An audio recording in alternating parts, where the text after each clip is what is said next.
আল্লাহ পাক বলেন, তোমরা যে দোষ যে করে নাই তারে ওই দোষ দিয়ে দোষী বানিয়ে দুনিয়ায় কলঙ্কিত করবা না। অথচ 15.5 বছর এটা সব চাইতে বেশি হয়েছে এটা আমার নামে। একটা চালিয়ে দিয়েছে, আমি নাকি আইএস, আমি নাকি বাংলা টিমের সদস্য। আমরা যদি বলতো এই শিবিরের লোক, জামাতের লোক, তাও একটা মাইনে নেওয়া যেত। কথা বলছে না? এমন একটা নাম দিয়েছে, জীবনেও নামও আমি শুনিনি যে আইএস কারে বলে। আনসারুল্লাহ বাংলা টিমের সদস্য কি এটা আমি জানি না, আন্দাজে 10টা দিয়ে যে 3টা বছর আপনি জেলে আমারে রেখে দিলেন, প্রমাণ তো হয়েছে যে না আমি এ দলে নেই। কয়েকদিন আগে আমার মামলা সব খারিজ হয়ে গেছে। বিচারপতি বলেছে কোনো দোষের ভেতরে পাওয়া যায়নি, পুরাপুরি মুক্ত করে দিলাম। তাহলে আমি যেহেতু নির্দোষ প্রমাণ হয়েছে আদালতের মাধ্যমে, আমার কোনো দোষ পাইনি। যে মামলা দিয়েছিল মামলার সাথে আমার ন্যূনতম কোনো সম্পর্ক নেই।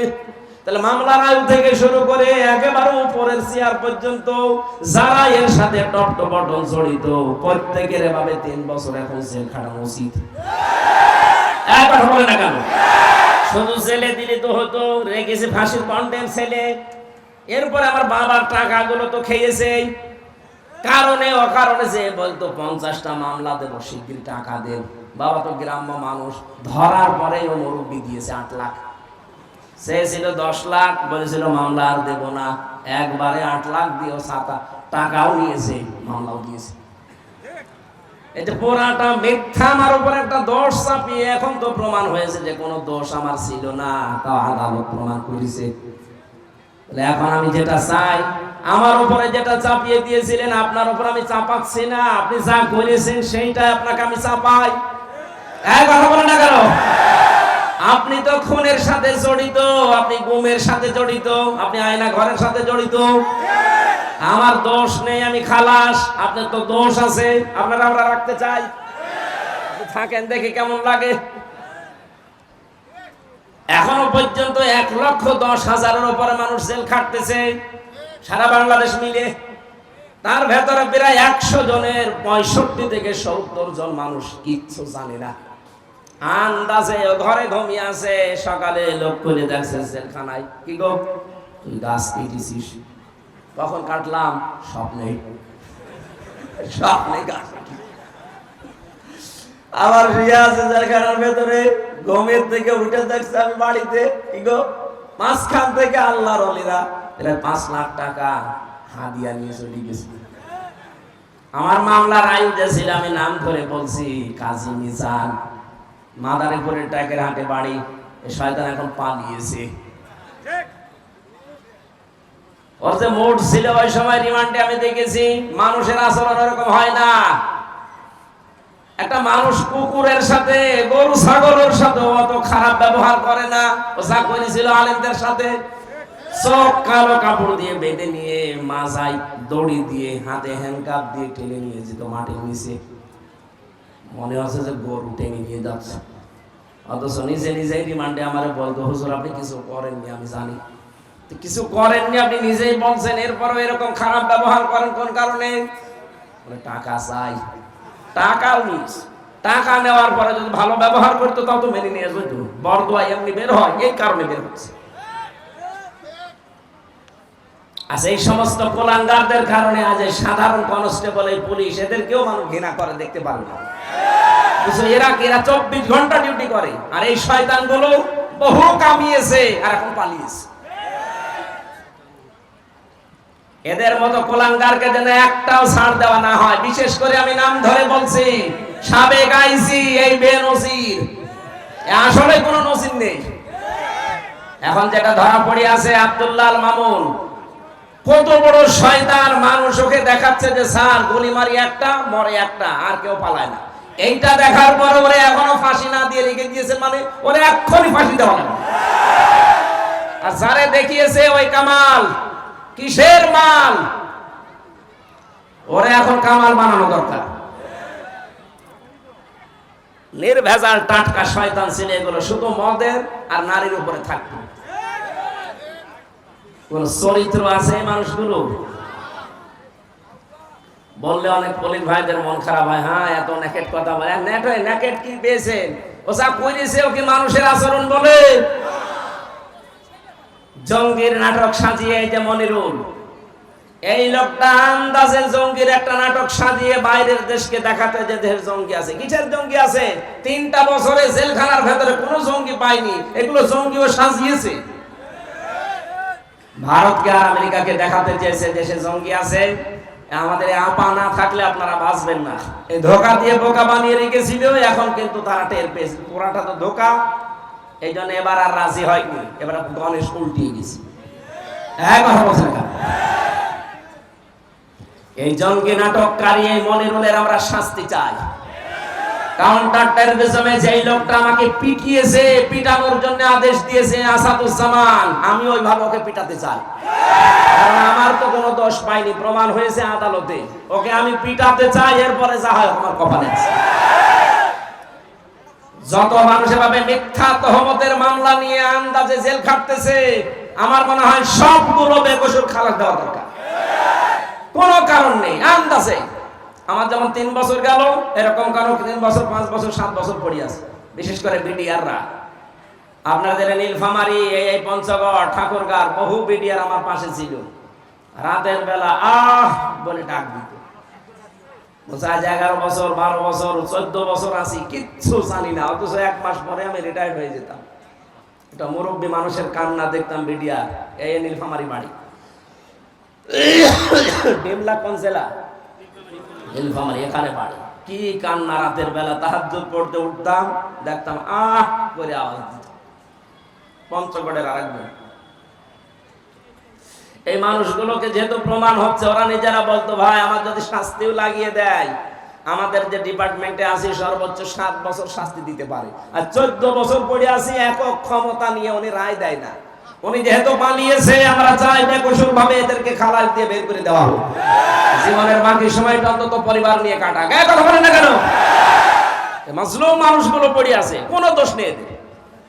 যত তহমত দিয়ে, মিথ্যা মামলা দিয়ে আজ 10 বছর 15 বছর পর্যন্ত জেলে আছে, যারা এখন এই মামলার আয়ু থেকে উপর পর্যন্ত জড়িত, প্রত্যেকের শাস্তির দাবি করছেন।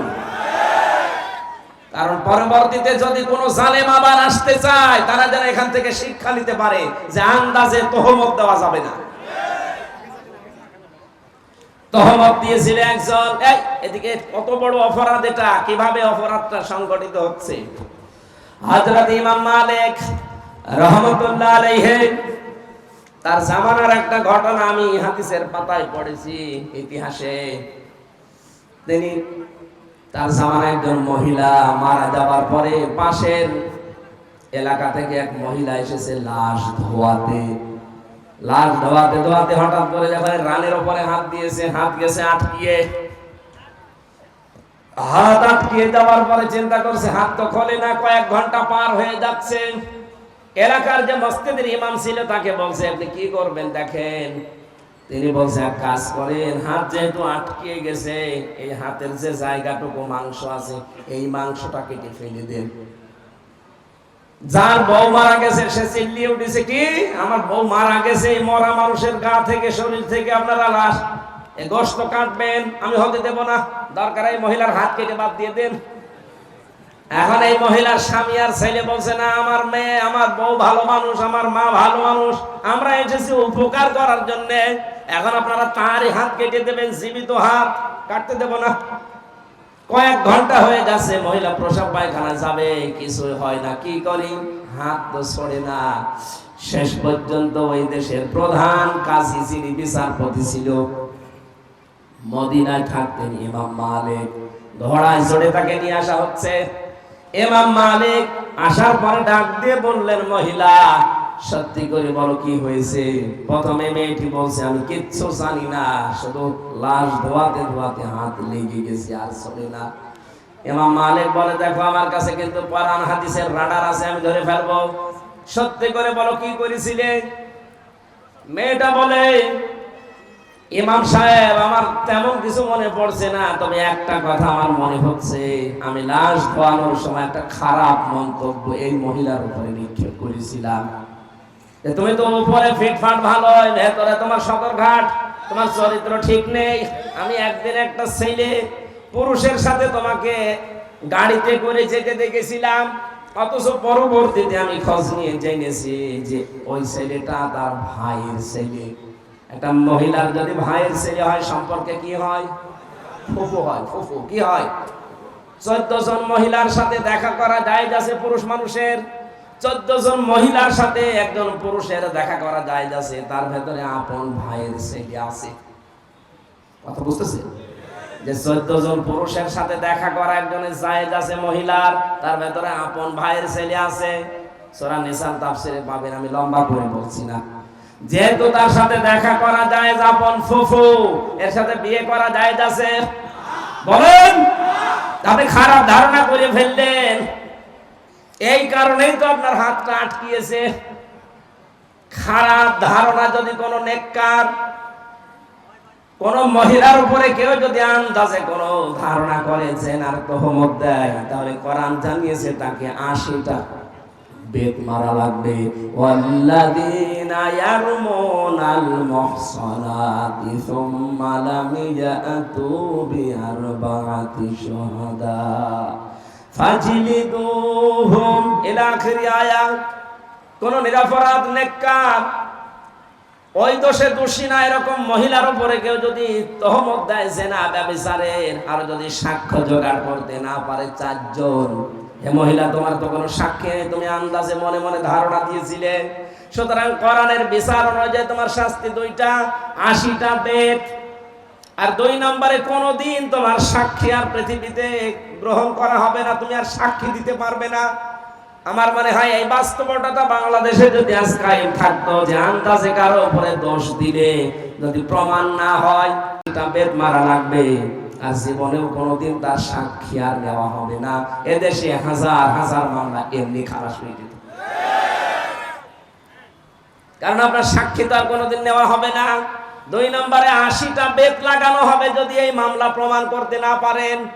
আমারটা যেমন প্রমাণ করতে পারেনি, তাহলে এই মিজানকে কত বেত লাগানো উচিত কোরআন অনুযায়ী? 80টা। কয়টা? আর কোনোদিনও কোনো মামলার আয়ু হতে পারবে না, সাক্ষী হতে পারবে না। এটা কোরআনের নির্দেশ। যদি এটা কায়েম থাকতো তাহলে এটা আমরা দেখতে পেতাম। ইমাম মালিক ডাক দিয়ে বলে, মহিলা আমি কোরআনের রাডার ওই সময় বুঝে ফেলেছি যে অবশ্যই তুমি কিছু করেছিলে। অমায়াকে সেবে খতিয়াতান আও ইসমান সুম্মা ইয়ারমি বিহি বারিআন ফাকাদ হাইতামালা বুহতানা ওয়া ইসমান মুবিনা। সূরা নিসার 112 নম্বর আয়াতে আছে, কোন মানুষ যদি নিজে অন্যের উপরে, একটা নিরপরাধ মানুষের উপরে দোষ চাপিয়ে নিজে ভালো সাজে, নিজেকে ভালো মনে করে, আল্লাহ পাক বলেন সে যেন প্রকাশ্য পাপের বোঝা বহন করে নিয়ে বেড়ায়। তুমি নিজে হয়তো এরকম উল্টাপাল্টা মহিলা আন্দাজে একটা ভালো মানুষের উপরে একটা জেনার তহমত নিক্ষেপ করলে, ধারণা করলে, আল্লাহ এই শাস্তি দুনিয়ায় তোমারে দিয়েছে, তোমার হাতটা গেছে আটকিয়ে। আমার মনে হয় এরকম শাস্তি যদি আজ বাংলাদেশে একটা কোন জেলায় হতো যে হাত আটকিয়ে যাচ্ছে দোষ দিলেই, তাহলে এদেশেই তহমত বন্ধ হয়ে যেত। ইমাম মালিক বলেন, আমার কাছে কোরআন হাদিসের রাডার ছিল। মান সালিমাল মুসলিমুনা মিন লিসানিহি ওয়া ইয়াদিহি। মুসলমান তো ওই মহিলাকে, ওই পুরুষকে বলা হয় যার হাতের দ্বারা আর মুখের দ্বারা অন্য মুসলমান শান্তি পায়। এটা তো একটা মুসলিম মহিলা, তার লাশ ধোয়াতে ছিলেন, হঠাৎ কেন মুখ দিয়ে এই ধারণাটা বের করলেন? হাত দ্বারা যখন এই ধারণাটা করছিলে ধোয়ানোর সময়, আল্লাহ তোমার হাত এই কারণে আটকিয়েছে। এখানে হাত মানে শুধু এই হাত না, মুখ মানে শুধু এই মুখ না। পৃথিবীতে ক্ষমতার হাত আছে, টাকা পয়সার হাত আছে, প্রভাব প্রতিপত্তির হাত আছে। কোন হাতের দ্বারা, কোন মুখের দ্বারা অন্য কোন মুসলমান যেন অশান্তিতে না থাকে, ঝামেলায় না পড়ে। যদি পড়ে তাহলে তুমি আর নবীর উম্মত না, মুসলমান না। ইমাম মালিক বললেন, সাক্ষী যেহেতু নেই, মনে মনে ধারণা করেছিলে। কোরআনের সূরা নিসা 6 নম্বর আয়াত অনুযায়ী, 4 নম্বর আয়াত অনুযায়ী আমি 2টা শাস্তির প্রথমটা তোমারে এখন দেব। 80টা বেত মারা হবে। পর্দার আড়াল থেকে জল্লাদকে বললেন ওর পিঠে বেত লাগাও। 79টা হয়ে গেছে। ইমাম মালিক রহমতুল্লাহ আলাইহি ডাক দিয়ে বললেন, কাজী সাহেব খবর কি? বলে, না, জল্লাদ তো বলছে এখনো পর্যন্ত হাত ছড়ে না। ইমাম মালিক বললেন, আমি সূরা নিসার উপরে, সূরা নূরের উপরে 100 বার বিশ্বাস করি আল্লাহর কোরআন, কোনদিন আমার আল্লাহ এটা মিথ্যা প্রমাণ করবে না। বাকি আছে কয়টা? বলে, একটা চাবুক বাকি আছে। বিসমিল্লাহ বলে এবার আরম্ভ করো। বিসমিল্লাহ বলে যখন 80 নাম্বারটা মেরেছে, চট করে হাত খুলে গেছে। মিথ্যা তহমত কত কত কঠিন জায়গায় পৌঁছায়। একটা দৃষ্টান্ত শুধু দিলাম, আজ বাংলাদেশে মিথ্যা তহমতের ছড়াছড়ি চলছে। এমনকি 5 তারিখের পর থেকে এ পর্যন্ত অনেকেই এই মিথ্যা তহমতের শামিল হয়ে নিরপরাধ মানুষ জুলুমের শিকার হয়ে বিভিন্ন রকমের ঝামেলায় পড়েছে। ডাক্তার শফিকুর রহমানের নাম বলছে এই কারণে, এই লোকটার চাইতে তো আপনি বেশি ক্ষতিগ্রস্ত হননি, এই লোকটার চাইতে বেশি জুলুমের শিকার আপনি হননি। তার ছেলে জেলখানায়, তার বউ অসুস্থ, তার দলের লোক সব পালাচ্ছে, কেউ জেলখানায়। এত বড় কঠিন পরিস্থিতি এই 15.5 বছর সে লোকটা পার করেছে। এরপরও 5 তারিখের পরে কেমন উদারতা দেখিয়েছে যে আমি সবাইকে আমার দলের পক্ষ থেকে আল্লাহর জন্য মাফ করে দিলাম। ভিকটিম যারা আছে তারা যদি কিছু করে আমি সাহায্য করব, কিন্তু আমাদের দলীয় ভাবে আমার নিজের পক্ষ থেকে আমি আল্লাহর জন্য সব এই 15.5 বছরের অপরাধ মাফ করে দিলাম। ওই অন্য কেউ তো বাংলাদেশে কথা বলতে পারেনি। কথা বলেন না কেন? কেউ বলতে পেরেছে কথাটা? কত বড় মন হলে কথা বলা যায়, নিজে ভিকটিম হওয়ার পরেও। আমারও পর্যন্ত এখনো উদারতা আসেনি। আমার মন বলে ওদেরকে যদি পেতাম, যা যা দিয়েছে আমারে, আমি তাই দিতাম। কিন্তু উনি আল্লাহ এমন ভাবে ওনারে বানিয়েছে, আল্লাহ রাব্বুল আলামিন মনে হচ্ছে একেবারে হাতে ধরে দেখিয়েছে। যারা বহতান যারা এখনো পর্যন্ত আছেন, মেয়েদের ভেতরে অভ্যাসটা এখনো জারি আছে, মা বোনেরা থামবেন। আন্দাজে কারো উপরে দোষ চাপিয়ে দেবেন না। এরকম যদি কারো হাত আটকে যায়, সেদিন কিন্তু বসবে তামাম দুনিয়ায় আপনারও নিয়ে ওয়াজ হবে। কথা বলেন ঠিক কিনা? আল্লাহ আমাদের হেফাজত করুন। সম্মানিত ভাইরা, আমরা একটা নতুন স্বাধীনতা যেহেতু পেয়েছি, এই জন্য শুকরিয়া আদায় করছি। কারণ নিয়ামত এটা কি? এটা যে নিয়ামত, এখনো পর্যন্ত বাংলাদেশের 100 জনের 14 জন মানুষ এখনো মানে না। এই জন্যই মাঝে মাঝে নতুন নতুন কোন ইস্যু তৈরি করে তারা দেখে রাস্তায় নামে। এদের সংখ্যা বেশি না, মাত্র 100 জনের 14 জন। কথা বুঝতেছে? কারণ এই 15.5 বছরের সবচেয়ে বেশি সুবিধা নিয়েছে এই 14 জন, আর বাকি আছে আমরা এখনো 86 জন। কত? এই মানুষগুলো খুব যন্ত্রণায় ছিলাম। আমরা এখন স্বাধীনতা পেয়ে আনন্দ করছি, আর তারা এখন এই 15.5 বছর পরে নতুন নতুন বিষয় সামনে নিয়ে এসে বিভিন্ন জিনিস ঘেরাও করার আহ্বান জানাচ্ছে, আন্দোলন করছে। এই 15.5 বছর আপনার দাবি ছিল না? কোনদিন তো জনগণের কাছে করেননি। হঠাৎ করে আপনার সাগান দিচ্ছে মানে? এই যে আনসাররা যেটা করেছিল, এদেশে এখন প্রমাণ হচ্ছে 42,000 আনসার নিয়োগ হয়েছিল, তার ভেতরে 32,000 রূপালী। আমরা যে এখনো 63 জেলার মানুষ আছি এদেশে, আমরা কি ঘাস কাটছি? হ্যাঁ, সবই আপনারা। আমরা কি সার্টিফিকেট দেখা গেছে আমরা পাই জিপিএ 5 আর ওরা পাই 2+5, তারপরও ওরা সব জায়গায় আর আমরা সব চাইতে পেছনে। সুতরাং যারা করেছিলেন এই কাজ, আপনারা থেমে গেছেন। ওই যে একটা গান বের হয়েছিল, কি যেন, পেছনে লাল পেছনে লাল, না যাই হোক, ওইটা তো বলা যাচ্ছে না। সুতরাং এরকম লাল করা হবে সামনে যদি এরকম ঝামেলায় আসে।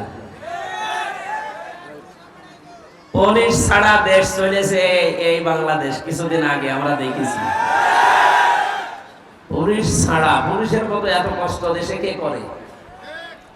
যদিও তারা লাঠিয়ার বাহিনী হিসাবে এত বছর ব্যবহার করেছিল এই জালেমেরা, কারণ কয়েকটা কোলাঙ্গার অফিসারের কারণে আজ এই পুলিশ সদস্যদের উপরে এদেশের মানুষের রাগ। সবাই এত খারাপ না যে মানুষগুলো এখন সাধারণভাবে দায়িত্বে আছে। আমরা শাস্তি চাই ওই কোলাঙ্গার গুলো, বিশেষ করে যারা মেন দায়িত্বে ছিল জালেমদের লাঠি আর বাইদি হিসাবে ব্যবহার হয়েছে। সুযোগ সুবিধা যত পাওয়ার সব হাউং আঙ্কেল পেয়েছে। কি আঙ্কেল? হাউং আঙ্কেল। আর মরেছে এরা। সুতরাং পুলিশ ছাড়া দেশ চলতে পারে এটা প্রমাণ হয়েছে। আনসার ছাড়া দেশ চলবে এক আর দুই। কোনো দরকার নেই আমার মনে হয় যারা দায়িত্বে আছেন সরকারের এই আনসার বিলুপ্ত করে দেবে, কোনো দরকার নেই।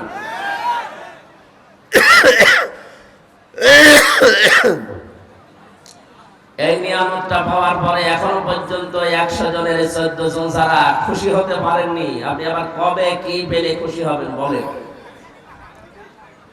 দ্বিতীয় নম্বর, 100 জনের 28 জন মানুষ এখন অনেকে এই খাবো সেই খাবো এই মন মানসিকতা নিয়ে এগিয়ে যাচ্ছেন। আপনারা থামবেন। থালা এখনো আপনি হাতে পাননি, কথা বুঝতেছেন? 100 জনের 58 জন মানুষ চাইছে এদেশে আল্লাহর বিধান কায়েম হোক। আমি 100 জনের একটা জরিপ পেলাম, আন্তর্জাতিক একটা জরিপ পেয়েছি, এইটা উপস্থাপন করলাম। 100 জনের 14 জন এখনো পর্যন্ত জালেমদের পক্ষে সাফাই গাচ্ছে। কথা বলে না কেন? 100 জনের 28 জন এরা আগস্টের 5 তারিখের পর থেকে হাও খাওয়া আরম্ভ করিস, যেখানে যা পাচ্ছে বাবা শাহজালাল সব হালাল, এভাবে আরম্ভ করিস না। আপনারা থামবেন ভাই। বাকি 100 জনের 58 জন তাদের যে চরিত্র এখন আমরা দেখতে পাচ্ছি, এই মানুষগুলো কারো বাড়িতে আক্রমণ করেনি, কারো দোকান পাট লুট করেনি। এই 58 জনের ভেতরে যারা শামিল, এদের ভেতরে বেনামাজি নেই, সুদখোর নেই, এই কথা বলে না কেন? এদের ভেতরে দুর্নীতিগ্রস্ত কোনো মানুষ নেই, বেপরদা মানুষও নেই। অ্যাক্টিভ ভাবে যারা চায় এদেশে একামতে দিন কায়েম হোক, তাদের ভেতরে আপনি বেপরদা পাবেন না। কয়েকদিন আগে আমার শপথ ছিল, কেন্দ্রীয় মেহমান এসেছিল, 120টার উপরে আমার প্রশ্ন করেছে। তার ভেতরে আমার পরিবার নিয়ে প্রায় 20টার উপরে।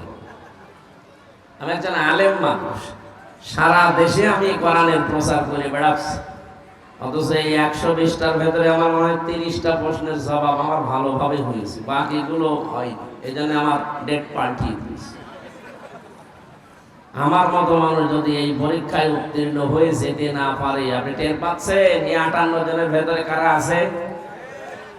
সুতরাং এদেরকে আপনি দূরবীন দিয়ে অনুসন্ধান করে পাবেন না যে এরা দুর্নীতিগ্রস্ত। স্বপ্ন যেটা আমরা দেখতে চাচ্ছি সামনে,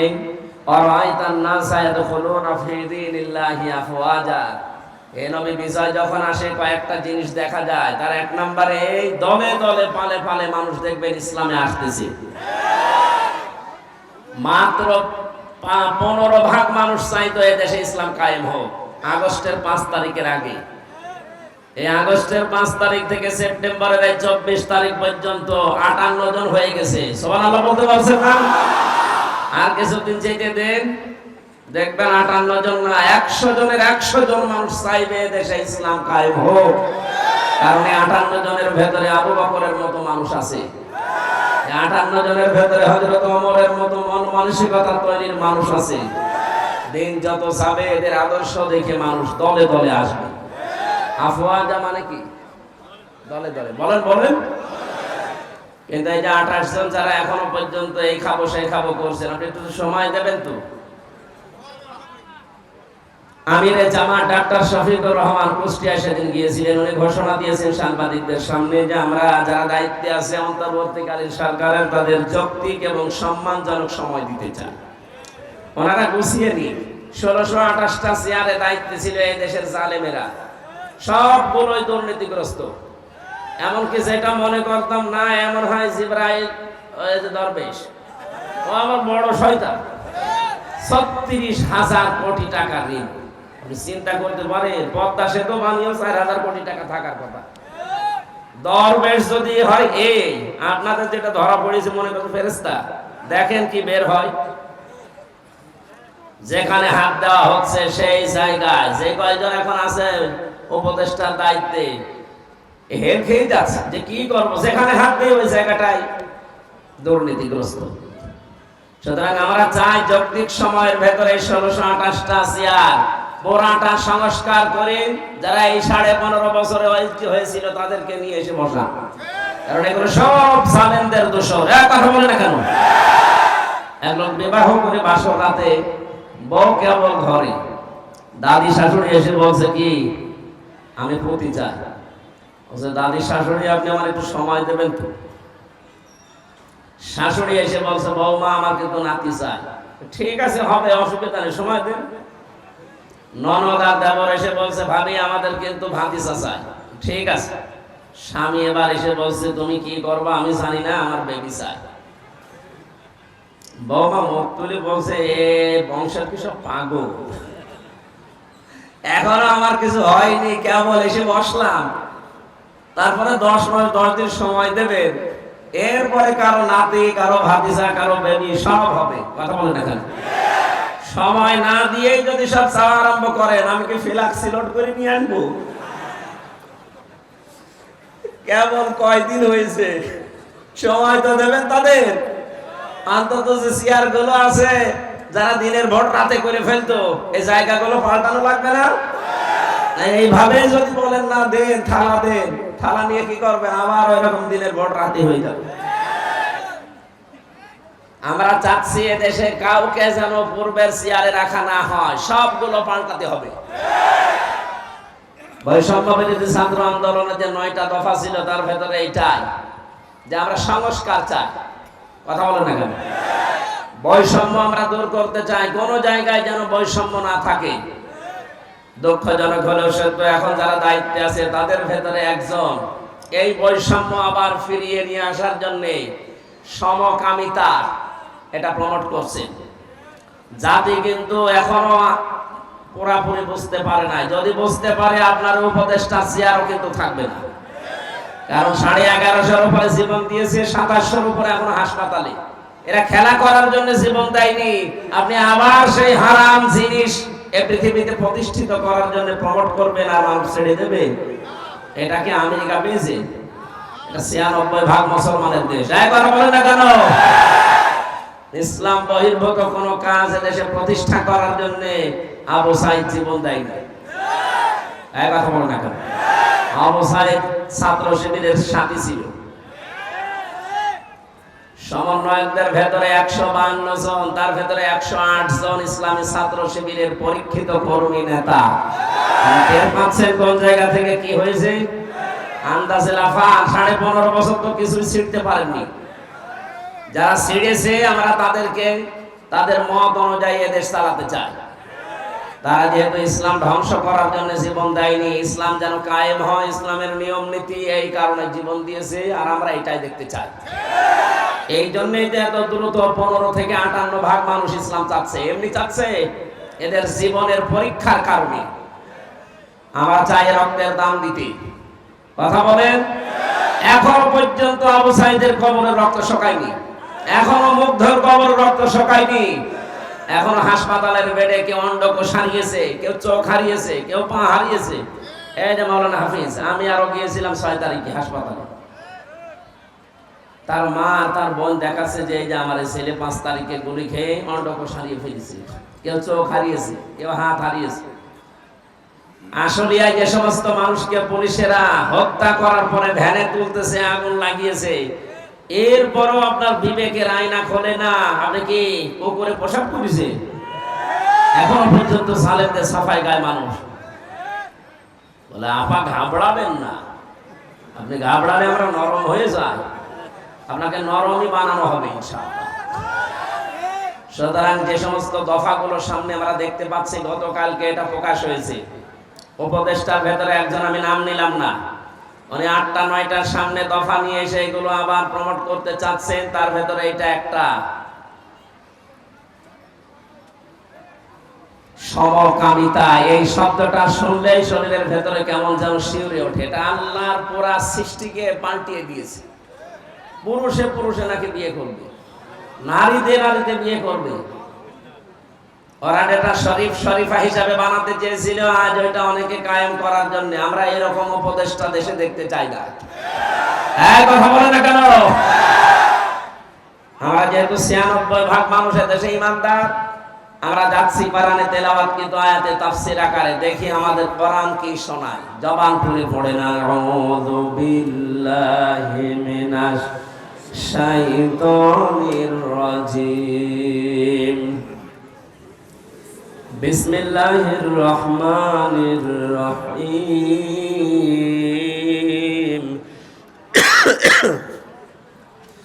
ولا يسرقن ولا يزنين ولا يقتلن أولادهن ولا يأتين ببهتان। সূরা মুমতাহিনা শব্দের শাব্দিক অর্থ হচ্ছে পরীক্ষিতা নারী। কোন নারী? এই পৃথিবীতে যে সমস্ত নারীরা ইমানের পরীক্ষা দিয়ে উত্তীর্ণ হয়েছিলেন তাদের ভেতরে 6 জনের নাম উল্লেখযোগ্য। একদম প্রথম যার নাম পেয়েছি হযরতে আসিয়া। কি নাম? আরো জোরে বলেন। হযরতে আসিয়ার যে স্বামী ছিল পৃথিবীতে, এইরকম জল্লাদ মার্কা স্বামী দুনিয়ায় কারো হবে কিনা আমি জানি না, বা আছে কিনা। না আছে মানে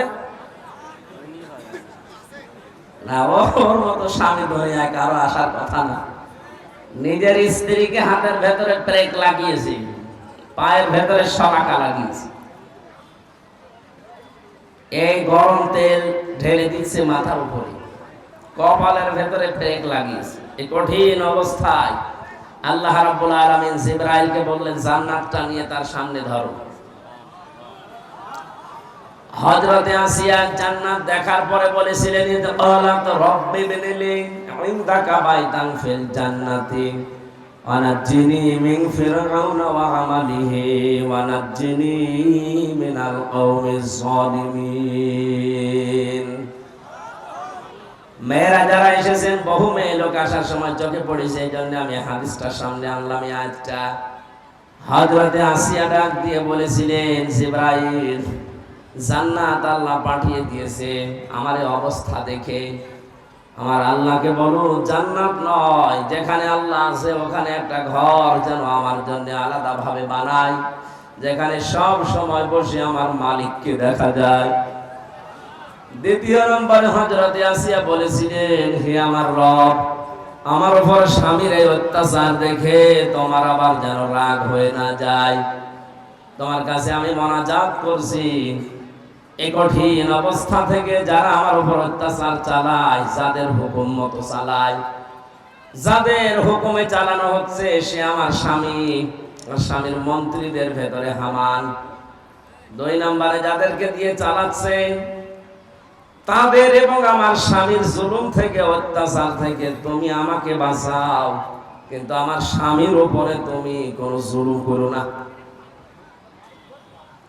মা বোনেরা একটু খেয়াল করেন তো, এত বড় কঠিন ভয়ঙ্কর পরিস্থিতিতে এত বড় শাস্তি পাওয়ার পরেও তিনি স্বামীর জন্য বরদোয়া দেননি। নিজেকে বলছেন আল্লাহ আমাকে তুমি বাঁচাও, কিন্তু স্বামীর উপরে গজব দিও না। আর আপনার জীবনে একটু কোনো কষ্টের ভেতরে আসলে আপনি আন্দাজে মুখ ফুটেই বলে ফেলেন যে তোমার বাড়িতে এসে কিছু পেলাম না। আপনি মানুষ। আশা করছি আয়াত থেকে আপনি জীবনে শিক্ষা নেবেন। আল্লাহ যেন তৌফিক দেয় আপনাকে। জোরে বলেন আমিন। আরো 6 জনের নাম আছে তাফসিরে, আমরা সবগুলো বললাম না, নামকরণটা বলছি। কেন এই সূরার নাম মুমতাহিনা?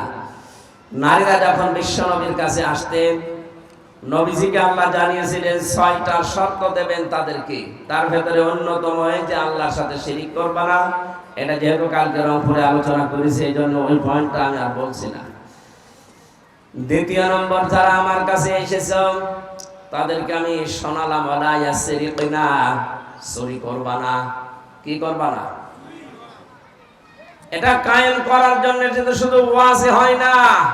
এই জন্য নবীজিকে আল্লাহ জানিয়েছিলেন, হে নবী, যে কথাগুলো এখানে একটা একটা করে আপনাকে শোনাচ্ছি, এটা জনগণকে যখন আপনি বাস্তবায়নের জন্য চেষ্টা চালাবেন, তখন আপনার হাতের ভেতরে ক্ষমতা লাগবে। এই জন্য যেদিন তিনি হিজরত করবেন, ওই দিন আল্লাহ তাকে শিখিয়েছিলেন যে আপনি আমার কাছে আগে দোয়া করেন, আকুর রব্বি আদখিলনি মুদখালা সিদকি ওয়া আখরিজনি মুখরাজা সিদকি ওয়াজআল লি মিন লাদুনকা সুলতানান নাসীরা। বলেন আল্লাহু আকবার। আজ যে মানুষগুলো মনে করেন যারা দাড়ি রাখে, টুপি পরে, নামাজ আদায় করে, শুধু মসজিদ, খানকার, মাদ্রাসা নিয়ে থাকবে, তাদের পরিবার, সমাজ, রাষ্ট্রের দরকার নেই। তারা শোনেন, নবী যে কঠিন মুহূর্তে যেদিন হিজরত করার জন্য বাড়ি থেকে বের হবেন, এক মুষ্টি বাণী হাতে নিয়েছিলেন। নবীজিকে জিবরাইল জানালেন যে আপনি শুধু সামনের দিকে ফিকে মারেন, সূরা ইয়াসিনের কয়েকটা আয়াত তেলাওয়াত করে। সূরা ইয়াসিনের কয়েকটা আয়াত তিনি তেলাওয়াত করার পরে সামনের দিকে মারলেন।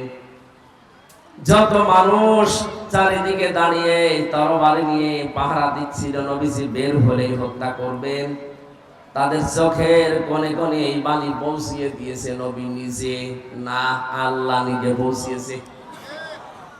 কোরআনে কারিমে আল্লাহ নবীজিকে শুনিয়েছেন, ওমা রামাইতা ইয রামাইতা ওয়ালাকিন্নাল্লাহা রামা। হে নবী, আপনি তো বালি শুধু সামনের দিকে মেরেছিলেন, চারিদিকে যে বালি পৌঁছিয়ে গেল এটা কিন্তু আপনি করেননি, এটা করেছে আমার কুদরত। তাহলে আল্লাহ পাক যে নিজে কিছু করে নবীজির জন্য, এটা প্রমাণ। নবী তো সামনের দিকে মারলে সামনের কাফেরের চোখে লাগার কথা, পেছনে গেল কি করি? পুরাটা দায়িত্ব পালন করেছিল ওই সময় আল্লাহর কুদরত। সবার চোখে যখন বালি মাটি, তখন সবার চোখ ডলতে আরম্ভ করেছে, তরবারিটা ফেলে দিয়েছে। বিশ্ব নবীকে এই কঠিন মুহূর্তে আল্লাহ বলেন, আপনি দাঁড়ান। ডান পা দিয়ে যখন আপনি ঘরে প্রবেশ করেছিলেন, বাম পা দিয়ে এখন আপনি বের হয়ে চলে যাবেন, এই দোয়াটা পড়েন যে আল্লাহ তুমি আমাকে এই ঘর থেকে যখন বের করবে, নিরাপদে বের করে দেবে। রাস্তায় যতক্ষণ থাকবে আমি যেন নিরাপদে থাকে, এমন এক জায়গায় আমাকে পৌঁছাবে যেখানে পৌঁছানোর পরে একটা রাষ্ট্রীয় ক্ষমতা তুমি আমাকে দেবে, যার ভেতরে তোমার সাহায্য থাকে। এখানে শিক্ষা হচ্ছে নিরাপত্তা দেওয়ার একচ্ছত্র মালিকানা আল্লাহ। আল্লাহ নিজে নবীকে দোয়াটা শিখিয়েছেন যে আপনি বের হচ্ছেন, কিন্তু নিরাপত্তা চান আমার কাছে, যে ঘর থেকে বের হলে আমি যেন নিরাপদে বের হতে পারি, পুরা রাস্তাটা যেন আমার জন্য নিরাপদ হয়। শুধু নিরাপদ হলে হবে না, যেখানে আমাকে পৌঁছাবেন পুরা জায়গাটা আমার হাতে দিয়ে দেবেন, ওই জায়গায় যেন আপনার সাহায্য থাকে। আর 15.5 বছরে যে অবস্থা আমরা দেখতে পেয়েছি, জোর করে যারা ক্ষমতা নিয়ে টিকে থাকার চেষ্টা করে, তাদের ভেতরে আল্লাহর রহমত থাকে না। হাদিস আমরা শুনেছি যে জন্মের পর থেকে কোন মানুষ যদি দায়িত্ব চেয়ে নেয়, জোর করে নেয়, আল্লাহর রহমত তার থেকে তুলে নেন। কিন্তু কোন মানুষ যদি নিজে দায়িত্ব নিতে চায় না, আল্লাহ পাকের পক্ষ থেকে আসে, তখন আল্লাহ পাক নিজে তার ভেতরে তার সাহায্য রাখেন। নবীজিকে দোয়া শেখাচ্ছেন কে? বলেন বলেন। আল্লাহ নিজে শেখাচ্ছেন দোয়াটা, যে এই দোয়া করেন, মিল্লাদুনকা সুলতানান নাসীরা। তুমি আমাকে এমন একটা রাষ্ট্রীয় ক্ষমতা হাতে দাও যার ভেতরে তোমার সাহায্য থাকে। তার মানে যিনি দোয়া কবুল করবেন তিনি শিখিয়ে দিচ্ছেন। আর আমার মনে হয় বাস্তবে দোয়ার প্রতিফলন 1500 বছর পর আজকের বাংলাদেশ এখন দেখতে পাচ্ছে। আজকেও আমাদের ইউসুফ আলাইহিস সালামের মতো যাদের চরিত্র, তাদেরও দরকার এগিয়ে আসা। 15.5 বছর আমরা দেখেছি কত কোটি টাকা বাইরে চলে গেছে। আজকে খায়রুল আনামের মতো, ডাক্তার শফিকুর রহমানের মতো, অধ্যাপক মুজিবুর রহমানের মতো এই মানুষগুলোকে যদি নিজেরাও তারা বলে যে আমাদের হাতে দেন, আমাদের জনগণের দায়িত্ব তাদের হাতে তুলে দেওয়া। ইউসুফ নবী যেমন বলেছিলেন যে আমাকে দেন খাদ্যের দায়িত্ব, আমি সঠিকভাবে আঞ্জাম দিতে পারবো। খাবারের দায়িত্ব, খাবারের ঝুড়ি যতদিন আবু জেহেলের মাথায় ছিল, ততদিন পর্যন্ত জনগণের ভেতরে না খাওয়ার অভ্যাস ছিল। কিন্তু যখনই মুহাম্মদুর রাসূলুল্লাহ এই ঝুড়িটা নিয়ে আবু বকর ওমরের মাথায় তুলে দিয়েছেন, ঝুড়ি একই আছে, শুধু মানুষ পাল্টিয়েছে। ওরা আরব জাহানে দেখা গেল কেউ আর না খেয়ে থাকেনি। জোরে বলেন আল্লাহু আকবার। আমরা তো এই বাস্তবতাটাই চাচ্ছি। খাবারের ছড়ি এতদিন যারা বহন করেছেন আমরা দেখেছি 10 টাকা আসলে 8 টাকা খেয়ে ফেলেছেন। কথা বলেন এখন। আমার দাদা আর চাচা মিলে প্রায় 21 বছর চেয়ারম্যান ছিল। বাস্তবতা আমি নিজে দেখেছি। দাদা হয়েছিল হয়তো ভোটের মাধ্যমে, কিন্তু পরবর্তীতে চাচা যে 3 বার এমনি। কেমন খুবই এমনি, শুধু নৌকা মার কাটা নিয়েছে, শুয়ে আছে ঘরে। সকালে শুনছে তো চেয়ারম্যান কি গো, ফেরেশতারা দিয়ে গেছে। এই জন্যে তাদের চরিত্র সম্পর্কে আমি জানি, দেখেছি। 1 কোটি টাকা যদি খরচ করে 5 কোটি টাকা তারা তুলে ফেলেছে। কিন্তু যে মানুষগুলোর নাম বললাম, অধ্যাপক মজিবুর রহমানের রাজশাহীর, ডাক্তার শফিকুর রহমান মৌলভী বাজারের, ডাক্তার খায়রুল আনাম এই নীলফামারীর, এই মানুষগুলো যদি দায়িত্ব নিতে পারে, এদের তো টাকা নেই যে 1 কোটি টাকা খরচ করবে। আপনাকে চাও হয়তো দিতে পারবে না, বিড়িও দিতে পারবে না, উল্টা করে নিজে তাকে আরো চা খাওয়ানো লাগবে। তাহলে টাকা মারার অভ্যাস আসবে কোত্থেকে? যা বাজেট হবে ওইটা তো খরচ করবে। এর বাস্তব প্রমাণ আমরা দেখেছি সাতক্ষীরা। মুহাদ্দিস আব্দুল খালেক পুলিশ ধরতে গেছে, পুলিশ নিজে যে বাড়িতে আসার সময় দেখে জোয়াল আর নাঙ্গল নিয়ে আসতেছে মাঠ থেকে। বলে আমরা এসেছি এলাকার এমপি কে ধরার জন্য। কে? আব্দুল খালেক। বলে চলেন বাড়িতে। বাড়ি দিয়ে দেখে টিনের বাড়ি, চারিদিকে বেড়া দেওয়া। পুলিশ আশ্চর্য হয়ে বলেছে আমরা এই জীবনে প্রথম দেখলাম যে একটা এমপির বাড়ি টিনের, চারিদিকে বেড়া দেওয়া। সেই মানুষগুলোর উত্তরসূরি আজকে কিছুক্ষণ আগে কথা বলেছে, তাদের চরিত্রে চরিত্রবানেরা তারা এখন কবরে আছে। এই মানুষগুলো যদি ওদের মতো আচরণ করে, এদেশে অভাব থাকবে না। নীলফামারীবাসী চুরি বন্ধ করার জন্য কিয়ামত পর্যন্ত যদি এসে ওয়াজ হয়, জীবনেও চুরি বন্ধ হবে না। চুরি বন্ধ করার জন্য মিল্লাদুনকা সুলতানান নাসীরা, রাষ্ট্রীয় ক্ষমতা লাগবে। সামনে সে সময় যেহেতু এসে পড়েছে, আর সুযোগ আমাদের সামনে, এটা যদি হাতছাড়া হয়ে যায় কিয়ামত পর্যন্ত পস্তাবেন। আপনি মনে করছেন না যারা আসবে ওরা চুরি করবে না? কে বলেছে আপনাকে? কে বলেছে আপনাকে আগস্টের 5 তারিখের পর থেকে বাকি সময় দেখতে পাচ্ছেন না? থালা হাতে না পেয়ে অনেকে শুরু করে দিয়েছে। একটা পরীক্ষা চলছিল, অনেকেই ফেল করে গেছে। এই পরীক্ষায় যারা এখনো পর্যন্ত উত্তীর্ণ হয়ে আছে, পাশ করে আছে, এরপরও যদি আপনার বিবেক না খোলে, বুঝবেন আপনার বিবেক মরে গেছে। কোরআনে কারিমের বিধান আল্লাহ দিয়েছেন খেলা করার জন্য না। আস-সারিকু ওয়াস-সারিকাতু ফাকতাউ আইদিয়াহুমা জাযাম বিমা কাসাবা নাকালাম মিনাল্লাহ। আল্লাহ পাক বলেন, চোর যদি পুরুষ হয় নারী হয়, সাক্ষ্য প্রমাণে যদি ধরা পড়ে তার হাত কেটে দাও। আজ বাংলাদেশে সেই 10 সালে যখন ধরা পড়েছিল, এই যে বস্তা ভর্তি টাকা নিয়ে কালো বিড়াল, এই সময় যদি আমরা হাত কেটে দিতে পারতাম কোরআনের আইন দিয়ে, এই 24 সাল পর্যন্ত আর কেউ চুরি করার সাহস পেত না। এই দরবেশ এত টাকা চুরি করতো না। কথা বলছেন এখন? সুতরাং তোমরা যেন চুরি না করো, এটা শুধু ওয়াজের কাজ না, এটা কার্যকর করে দেখাতে হয়। আরে কার্যকর করতে হলে বিধান নিয়ে যাওয়া লাগবে সংসদে। সংসদে যদি 151 জন আপনি পাঠাতেই না পারেন, কবে এই আইনটা বাস্তবায়ন করবেন? শুধু ওয়াজ করেন, ওয়াজ করেন, ওয়াজ করে করবো কি? আপনি যদি নিজে পরিবর্তনে নিয়ে আসেন, তাহলে ওয়াজ করে লাভ হবে। আর যদি বলেন যে যা বলছে বলুক গা, শুনে আমি আবার ওই কান দিয়ে বের করে বাড়ি চলে যাবো, যান, কিয়ামতের আগে দেশে চুরি বন্ধ হবে না। জেনা যেন না করো। জেনা বন্ধ করার জন্য আজকে যে 9 দফা শুনলাম, একজন উপদেষ্টা দিয়েছে, তার ভেতরে 3 নাম্বার পয়েন্ট এই যে মেয়েদেরকে গর্ভধারণ করতে দেওয়া লাগবে। মেয়েদেরকে বৈধ হোক অবৈধ হোক গর্ভ ধারণ করতে দেওয়া লাগবে। তার মানে জেনার কারখানা খুলতে যাচ্ছে, এটা বন্ধ করার জন্য ওয়াজে হবে। সবকিছু খুলে রেখে দিয়েছেন, আকাশ সংস্কৃতির নামে কত কিছু আসতেছে। বন্যার পানির মতো ভারত থেকে পিন আপ করা পত্রিকাগুলো আসে, আপনি কি করেছেন না বন্ধ করবেন?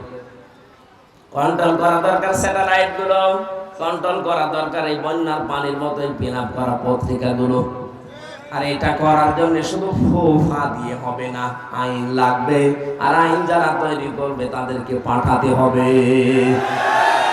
আপনাদেরকে আমি খুব সূক্ষ্ম কথা বলছি, হজ না করে আপনি হজের সওয়াব পাবেন, যাকাত না দিয়েও যাকাতের সওয়াব পাবেন, নামাজ না পড়েও আপনি নামাজের সওয়াব পাবেন। সূরা নিসা 5 নম্বর পারার 10 নম্বর পৃষ্ঠা 13 নম্বর লাইনের 85 নম্বর আয়াতে আছে, মাইয়াশফা শাফাআতান হাসানাতান ইয়াকুল্লাহু নাসীবুম মিনহা ওয়া মাইয়াশফা শাফাআতান সাজ্জিয়াতান ইয়াকুল্লাহু কিফলুম মিনহা ওয়া কানা আল্লাহু আলা কুল্লি শাইইন মুকিতা।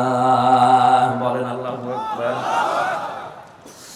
রব্বুল আলামিন বলেন, কেউ যদি কোনো ভালো কাজে সুপারিশ করে, সাহায্য করে, সহযোগিতা করে, রায় দেয়, সমর্থন জানায়, ভোট দেয়, ওই লোকটা ভালো কাজ করে যে সওয়াব পাবেন, আপনি শুধু রায়টা দিয়ে সেই সওয়াব পাবেন। এখানে অনেক হামজা কিয়ামতে উঠে বলবে, আল্লাহ আমি তো হজ করিনি, হজের সওয়াব তো আমার ফেরেশতারা মনে হয় ভুল করে লিখে ফেলেছে।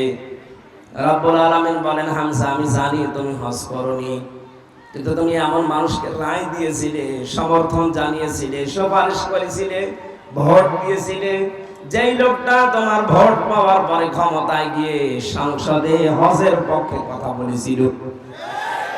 ধর্ম মন্ত্রণালয়ে যিনি দায়িত্বে আছেন এখন উপদেষ্টা ডক্টর আফম খালিদ স্যার, উনি বলছেন আমরা সব জায়গায় কথা বলে বলে এই সিন্ডিকেটটা ভাঙার চেষ্টায় আছি। উনি যেহেতু এখন একা, এইরকম মানুষ যদি আমরা 151 জন তৈরি করতে পারি, 7 লাখ 7.5 লাখ 8 লাখ টাকা লাগবে না, 3.5 লাখ টাকায় ফরজ হজ করা যাবে। আপনার এই সুপারিশের মাধ্যমে খাইরুল আলমের মতো মানুষ যদি হজের পক্ষে সংসদে কথা বলতে পারে, আপনি হজ করেননি ঠিক আছে, কিন্তু কিয়ামতে হজের সওয়াব নিয়ে হাজী সাহেবের কাতারে দাঁড়াতে পারবেন। এই সুযোগ যদি সামনে আসে আপনি কাজে লাগাবেন তো? কোন আঙ্গুল দিয়ে বলেন তো দেখি, আঙ্গুলটা লিল্লাহি তাকবীর।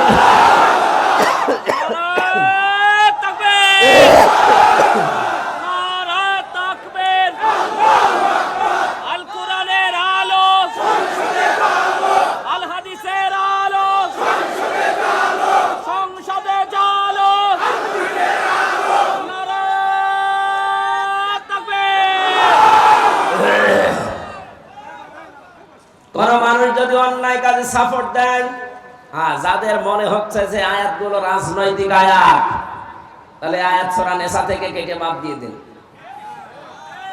যদি কোনো কথা এখনো পর্যন্ত ভুল ধরতে পারেন যে এটা বেশি হয়ে গেছে, এটা অন্য লাইনে যাচ্ছে, আসেন কোন হুজুর নিয়ে আসবেন, নিয়ে আসেন। কিন্তু যদি মনে হয় যে সত্য এটা 100 ভাগ, তাহলে আপনাকে মানা লাগবে। আপনি নিজেও কোরআন পড়েন না, কোরআনের মর্ম মানে বোঝেন না, আমির হামজা বলবে আপনি বিশ্বাসও করেন না, মানেনও না। কি হয়েছে আপনি? কি হয়েছে আপনি? কি হয়েছে আপনি বলেন? যদি রাজনীতি মনে হয় এটুকু যে এটা তো রাজনীতি হয়ে যাচ্ছে, হ্যাঁ এটাই রাজনীতি। এই রাজনৈতিক কথাগুলো আজ মঞ্চ ময়দানে আমরা না বলার কারণে দরবেশের মতো মানুষ এই সমস্যা করছে। আমরা যদি সত্য সত্যই দরবেশ পাঠাতে পারতাম, এটা তো দরবেশ, দরবেশের ভেষ ধরিস, এক কথা বলে না কেন? দরবেশ তো আসল ডাক্তার শফিকুর রহমান, যার চেহারার দিকে তাকালে আল্লাহর কথা মনে হয়। তার আমল, তার ইখলাস, তার তাওয়াক্কুল আমি নিজে দেখেছি, ছেলে তার পাশে রুমে ছিলাম। আর এমন দরবেশ, আল্লাহর উপরে ভরসা আছে, দাড়ি কেটে নম হয়ে গেছে। ভরসা আছে আল্লাহর উপরে। রাসূলের গলায় ছুরি দিয়েছে, আপনার গলায় ছুরি দেবে এক আদমি। দাড়ি কেটে ফেলা মানে রসুলের গলায় ছুরি দেওয়া, এই কথা বলেন না কেন? যে লোকটা নিজে বাঁচার জন্য আল্লাহ রসুলকে জবাই করতে পারে, ও নিজে বাঁচার জন্য আপনাকে জবাই করবে এক আর দুই।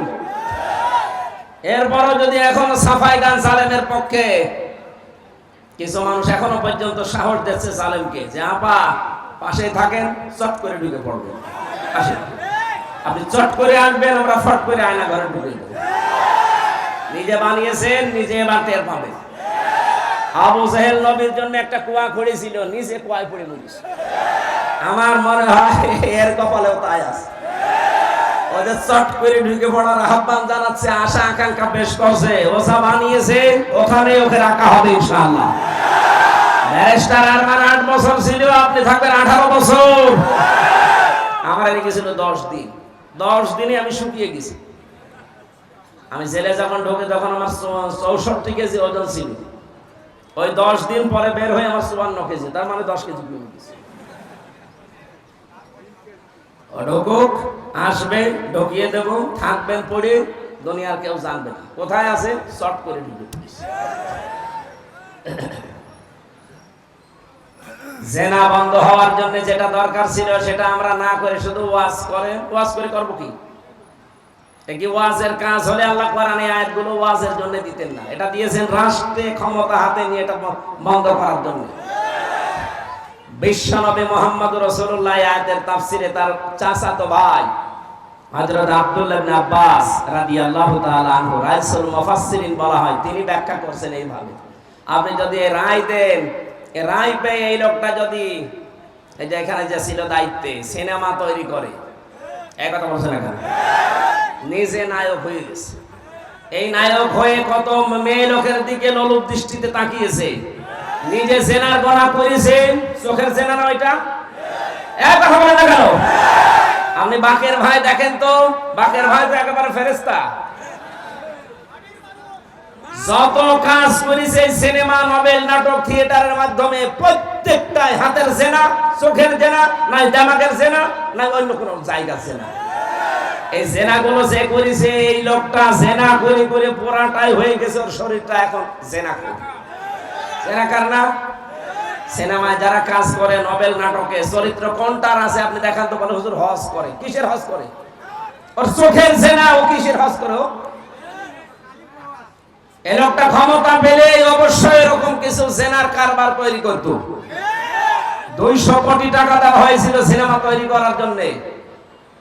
দেখে নাই মানুষ, এদেশের মানুষ গ্রহণ করে না, কারণ অধিকাংশ গুলো নিয়ম নীতি ঠিক হয় নাই, বানানো। মানুষ কি এখনো পাগল আছে? এই লোকটা ক্ষমতা পেয়ে যদি সিনেমা, নোবেল, নাটক, থিয়েটার এগুলোর অনুমোদন দিত আপনার ওই রায়ের কারণে, কথা বলে না কেন? কিয়ামতের দিন আপনি দেখতেন নামের আগে লেখা আছে জেনাখোর, বলতেন আল্লাহ আমি তো জেনা করিনি। আল্লাহ পাক বলেন হ্যাঁ আমি জানি। তুমি এমন আলোরে ভোট দিয়েছিলে, কি আলো, কি সুন্দর নাম দেখেছেন, আসাদুজ্জামান নূর, জামানার বাগ আলো। নামটা তো ভালো নাম, কাজটা করেছে যা যা সূক্ষ্মভাবে ইসলামকে ধ্বংস করার জন্য এদেশে 10 জন, তার ভেতরে আপনি হয়তো টের পাচ্ছেন, আমার গরম কিছু জানি না। ও দাড়ি রাখা দরবেশের মতো, ও খেলায় পড়লে দাড়ি কেটে নম হয়ে যাবে।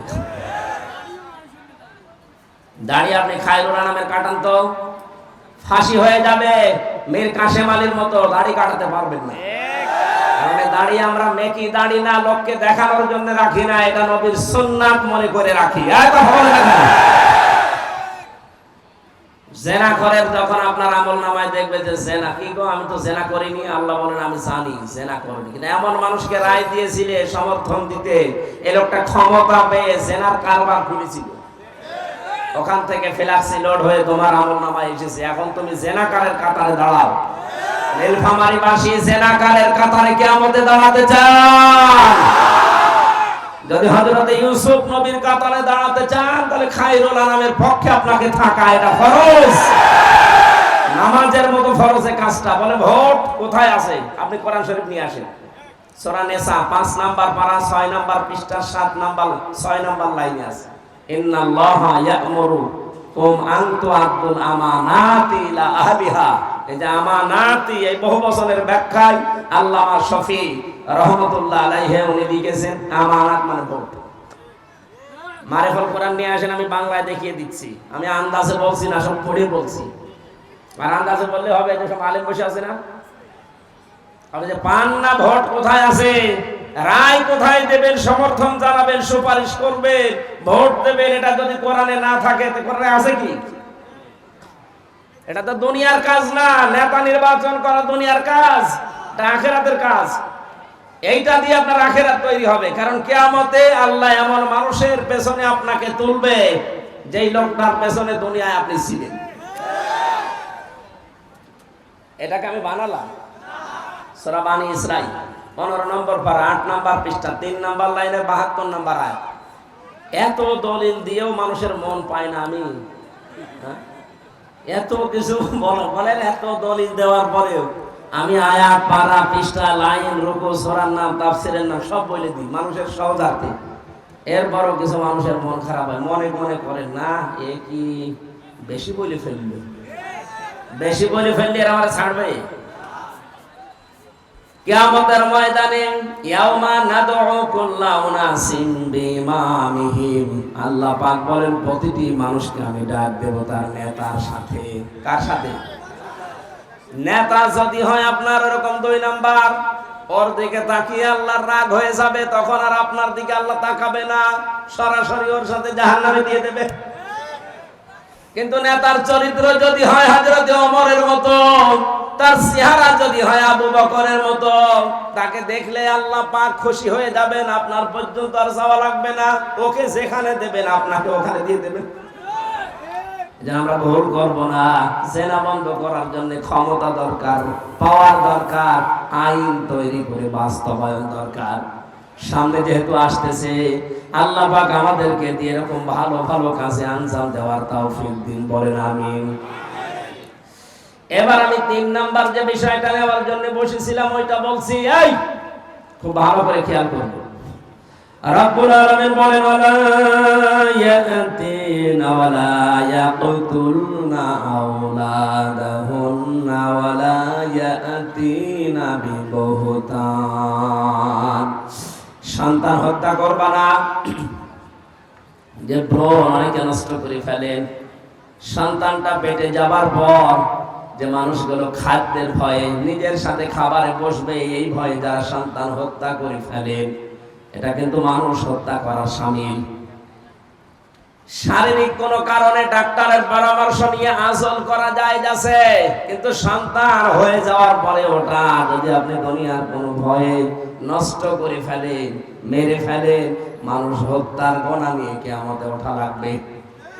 এটা আইন পাস করার দরকার, কিন্তু আইন পাস করার সিস্টেম এখন আমাদের হাতে আসেনি। এজন্য আমরা নিজেরা সচেতন হব, আমরা যেন এরকম কোন হত্যার সাথে শরীক না হই। আচ্ছা বাবা, আর অপরাধের কারণে অনেকে সন্তানের দিকে আঙ্গুল তুলে তাকাচ্ছে, সন্তানের অপরাধের কারণে তার পেটে যেটা আছে ওর দিকে ইঙ্গিত দিচ্ছে। 15.5 বছর আমরা এটাই দেখেছি। যাদের বয়স 70 আপনি তাদেরকে যদি রাজাকার বলতেন মেনে নিতাম। যাদের বয়স 40, স্বাধীনতার প্রায় 11 বছর পরে জন্ম, আপনি তার এই গালি দেন কি হিসাবে? এমনকি তার বইয়ের পেটে যে সন্তান আছে ওইটাকেও বলে ওটা চেতনায় রাজাকার হবে। দাদার পরে বাবা, বাবার পরে নাতি পেটে আছে, ওইটা যদি চেতনায় হয়, তাহলে এতদিন পর্যন্ত আপনারা যা করেছেন মানুষ হত্যার নাম নিয়ে, গুমের নাম নিয়ে, খুনের নাম নিয়ে, এদের এখন যারা আসবে এরাও চেতনায় গুমকারী, হত্যাকারী। বহতান শব্দটা কোরআনে কারিমে একটা ভয়ঙ্কর শব্দ পেয়েছি আমি কোরআনে। কোরআন পড়ে আমার কাছে আশ্চর্য 2টা বিষয় লেগেছে, একটা হচ্ছে জুলুম আর একটাই বহতান।